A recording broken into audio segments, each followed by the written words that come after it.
안녕하세요. 저희 홍프로 스포츠 분석 채널에 들어오신 것을 진심으로 환영합니다. 매일매일 국내와 해외 인기 있는 모든 경기들을 분석하여 공유드리고 있습니다. 모든 분석과 최종 조합 픽은 가족방에서 무료 공유 진행됩니다. 배팅 및 가족방 문의는 고정 댓글 링크 확인해 주세요.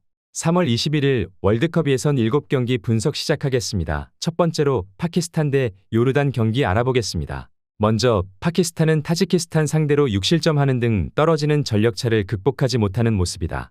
현실적으로 승점을 노릴 유일한 대진이 이번 홈 경기지만 상대가 아시안컵을 통해 완벽하게 올라왔기에 부담이 크다. 그래도 카야니와 알샤드 등을 앞세워 공격적으로 득점을 노릴 것이다. 이어서 요르단은 두 경기에서 승점 1점에 그치며 출발이 좋지 않다. 그러나 아시안컵에서 한국을 비롯한 강팀을 모두 잡고 결승에 가는 등 만만치 않은 전력을 자랑했고 그 당시 멤버들이 거의 모두 이번 일정에 나선다. 팀의 에이스 역할을 해줄 수 있는 알리 아란을 비롯해 알라이마트 등 카타르에서 뛰는 선수들이 공격진에 나서고 라티브와 알마르디, 사다일 등이 3선에서 팀을 이끌 것으로 보인다. 파키스탄의 홈인 이슬라마바드에서 펼쳐지는 경기지만 파키스탄이 홈의 이점을 누릴 수 있는 전력은 아니라고 본다. 탄탄한 수비를 중심으로 상대의 공격 시도를 막아내며 아란과 알라이마트가 상대의 수비를 공략할 수 있는 요르단이 승리를 가져갈 수 있을 것이다. 이에 요르단 승리를 추천합니다. 이번 경기 핸디 언어버 및 최종 추천 조합은 가족방에서 무료 공유해드리고 있습니다. 영상 아래 고정 댓글 확인해 주시기 바랍니다. 두 번째로 호주 대 레바논 경기 알아보겠습니다. 먼저 호주는 지난 아시안컵 8강에서 한국에 패해 탈락했다. 선제골을 뽑아내며 앞서간 경기였지만 종료 직전 내준 페널티킥으로 인해 연장에 갔고 연장에서 패했다. 그래도 월드컵 예선에서는 타 팀들과의 전력 차이를 보여주며 조를 압도하고 있다. 듀크와 구신 등 결정력 있는 공격수들의 골이 원활하게 나오고 있고 어빈과 베커스는 강력한 압박으로 경기 주도권을 내주지 않고 있다. 이어서 레바논은 최근 흐름이 좋지 않다. 월드컵 지역 예선에서는 한 수 아래로 평가받는 팀들을 상대로 한 골에 그치며 승리하지 못했고 아시안컵에서는 무승으로 탈락했다. 유르체비치를 경질하고 라둘로비치를 선임의 반등을 노렸지만 결과로 나오지 않고 있다. 이 경기는 조 최강을 원정에서 상대하기에 카미스와 미셀 등 최종 수비 라인을 내려 경기에 임할 것이다. 레바논은 카미스와 미셀 등 피지컬이 좋고 맨마킹 능력이 있는 중앙 수비수가 있다. 호주가 중원에 라인을 올려 경기에 임할 것인데 이 공세를 경기 내내 막아낼 수 있을지가 의문이다. 호주는 베커스가 중원을 장악하며 구신이 침투로 해결하는 공격적인 경기 운영을 할 것으로 예상되는 매치업이다. 이번 경기 핸디 언어버 및 최종 추천 조합은 가족방에서 무료 공유해드리고 있습니다. 영상 아래 고정 댓글 확인해 주시기 바랍니다. 홍프로 스포츠 금일 최종 조합픽 받는 방법 알려드리겠습니다. 지금 재생되고 있는 영상 하단에 고정 댓글 링크 클릭 후 가족방으로 오시면 금일 최종 조합픽 무료로 공유 받아보실 수 있습니다. 고정 댓글 확인해 주세요. 세 번째로 일본 대 북한 경기 알아보겠습니다. 먼저 일본은 지난 아시안컵에서 최악의 성적에 그쳤기에 이번 일정에서 자존심 회복이 중요하다. 때문에 그들이 자랑하는 해외파 위주로 소집 명단을 꾸렸다. 수비 라인에 나가토코와 마이쿠마 정도를 제외한 선수들이 모두 해외파인데 페예노르트의 우에다와 셀틱의 마에다, 프라이부르크의 도안 리치를 비롯해 쿠보와 오가와, 모리타 등이 정상적으로 소집됐다. 소속팀 주전 경쟁에서 밀려난 카마다의 공백을 메울 선수들이 충분한 상황이다. 이어서 북한은 시리아에 패했지만 미얀마 원정에서는 승리를 따냈다. 주장인 윙어 정일관이 해트트릭에 성공했고 한국 팬들에게도 잘 알려진 한광성의 전방 움직임도 빼어났다. 그러나 워낙 폐쇄적인 국가 성향상 국내 리그가 알려져 있지도 않고 해외에서 뛰는 선수도 찾기 힘든 팀이기도 하다.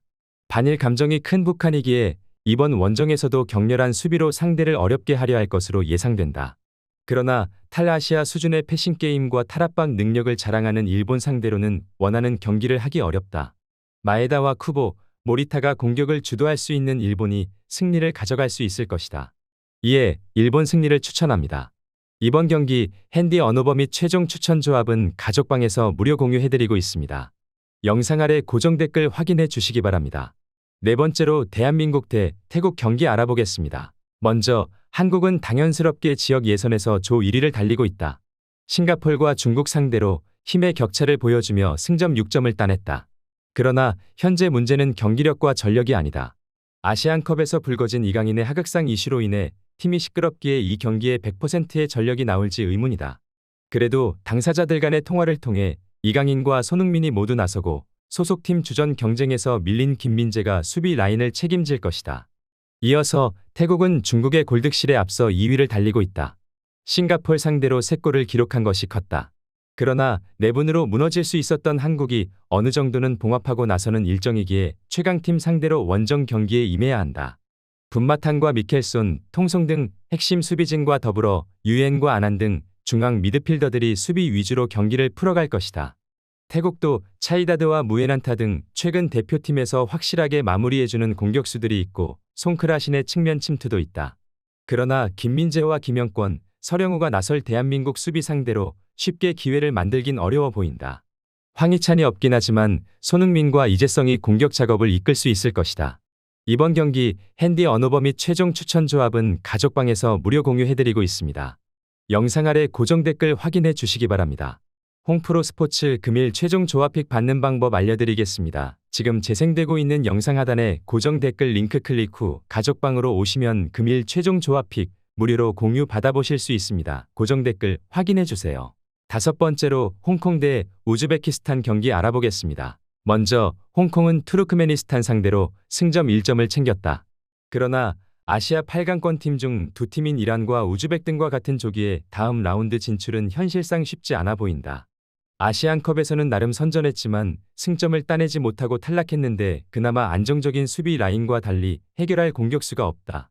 우데부르졸과 안영가 등에게 기대를 걸지만 확실한 해결사로 보긴 어렵다. 이어서 우즈벡은 이란 상대로 패하지 않으며 조 1위 경쟁을 이어가고 있다. 아시안컵에서도 비록 8강 탈락하긴 했지만 우승팀인 카타르 상대로 승부차기에서 패하는 등 만만치 않은 전력을 보여줬다. 그리고 이번 일정에는 아시안컵에 부상으로 빠졌던 팀의 주포이자 주장인 쇼무로도프가 돌아온다. 홍콩은 선두권 추격을 위해 공격적으로 홈 경기에 임할 것이다. 그러나 아슐마토프와 알리쿨로프, 사이피에프 등이 수비진에 나설 우즈베키스탄 상대로 기회를 만들기 어려울 것이다.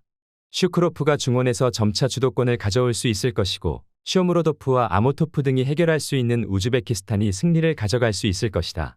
이에 우즈베키스탄 승리를 추천합니다. 이번 경기 핸디 언어버 및 최종 추천 조합은 가족방에서 무료 공유해드리고 있습니다. 영상 아래 고정 댓글 확인해 주시기 바랍니다. 6번째로 싱가포르 대 중국 경기 알아보겠습니다. 먼저 싱가포르는 한국과 태국에 연패하며 최하위로 처졌다. 한국이 워낙 강팀이기에 다른 두 팀 상대로 승점을 노려야 하는데 출발이 좋지 않다. 그래도 홈 일정으로 만나는 중국이기에 승점을 노려볼 만하다. 리그 최강팀인 라이언시티의 송희영과 하피즈 노루 등 5명의 선수만이 소집됐지만 다니엘 고와 이란 판디 등 공격진에 나서 해결해줄 선수들은 있다. 이어서 중국은 태국 원정 승리 이후 한국에 완패했다. 그리고 홍콩전을 시작으로 나선 올해 4경기에서 1승도 챙기지 못했고 아시안컵에서는 단 한 골도 넣지 못했다. 장모스와 브라우닝, 주천재 등이 나선 수비 라인은 거친 수비로 쉽게 공간을 주지 않았지만 역시 문제는 공격진이다. 우레이와 장윤닝, 탈롱 등이 해결해야 한다. 싱가포르는 판디와 하피즈 노루 등이 최전방 공격을 이끌며 중국 수비를 노릴 것으로 보인다. 중국은 베테랑 최종 수비가 상대에게 쉬운 기회를 잘 내주지 않는 팀인데 장윤닝이 찾아온 기회를 놓치지 않으며 승점 3점을 따내려 전력을 다할 것으로 보이는 매치업이기도 하다. 이번 경기 핸디 언어버 및 최종 추천 조합은 가족방에서 무료 공유해드리고 있습니다. 영상 아래 고정 댓글 확인해 주시기 바랍니다. 홍프로 스포츠 금일 최종 조합픽 받는 방법 알려드리겠습니다. 지금 재생되고 있는 영상 하단에 고정 댓글 링크 클릭 후 가족방으로 오시면 금일 최종 조합픽 무료로 공유 받아보실 수 있습니다. 고정 댓글 확인해 주세요. 7번째로 인도네시아 대 베트남 경기 알아보겠습니다. 먼저 인도네시아는 지난 겨울 펼쳐진 아시안컵에서 16강에 오르는 기염을 토했다. 신태용 체제 아래서 가장 주목할 성적을 올렸다. 비록 호주에 패하며 8강으로 가진 못했지만 축구계에서 변방으로 평가받던 동남아시아 축구의 위상을 어느 정도 올려놨다. 일본 상대로도 골을 터뜨렸는데 아라한과 아스나위, 윌시 등 돌파가 좋은 측면 자원들이 위력적인 돌파로 상대의 수비를 공략했고 스트라이크는 마무리를 했다. 베트남 상대로는 아시안컵에서 승리를 따냈었다.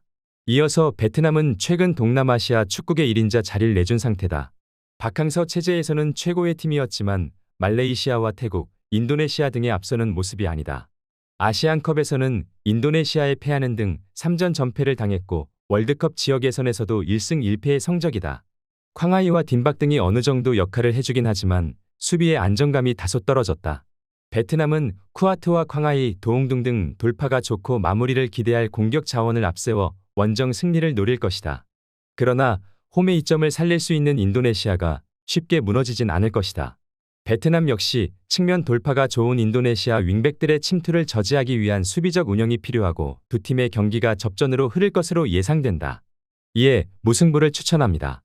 이번 경기 핸디 언어버 및 최종 추천 조합은 가족방에서 무료 공유해드리고 있습니다.